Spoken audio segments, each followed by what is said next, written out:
Hi viewers. This is going to be one of those rare videos where I talk about the channel for a little bit. We're at 18 months now since we started, and that's more than enough time for a lot of changes. The big one, if you missed the last update, is that I've moved east for a new job in April. It's a good one too, though it keeps me pretty busy. Second, I upgraded to Moho Pro back in June.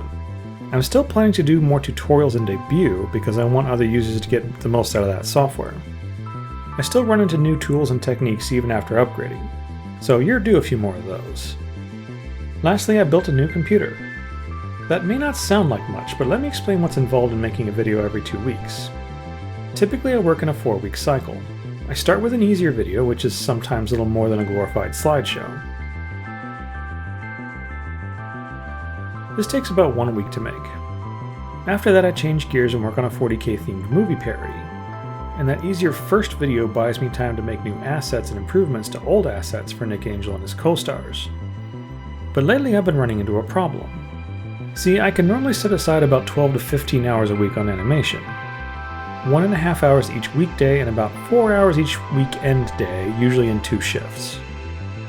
Here's the thing though, until now I only had the one full-size computer. And my animations are growing more and more complex and my render times are getting longer. The Red Letter Media animations that Lana Doodles and I did? It took over an hour to render a single minute of animation, and each camera angle needed its own render.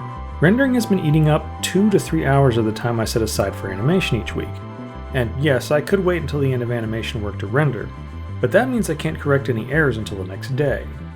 It also means I can't use my full-size computer for anything else after I'm done. With the new machine I can prep animation and voice audio on the faster A computer, then hand off rendering to the B computer, allowing me to work on a new scene.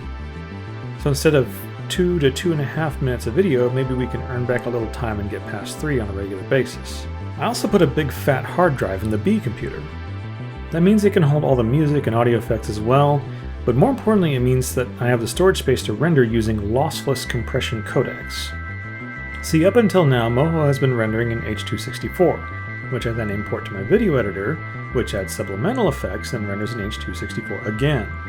Then the whole thing gets handed off to YouTube, and who knows what their process involves. And H.264 really seems to hate horizontal pans. But now I can render and edit in lossless compression, so if you see weird pixelation or artifacts after this, remember, from now on, it's YouTube's fault. Lastly, I want to thank everyone who gave my channel a shot over the summer. I honestly started this with zero art or animation background, and that still shows to this day sometimes. But I'll keep finding new techniques to apply and ways to make the viewing experience more enjoyable. So stick around, the best is yet to come.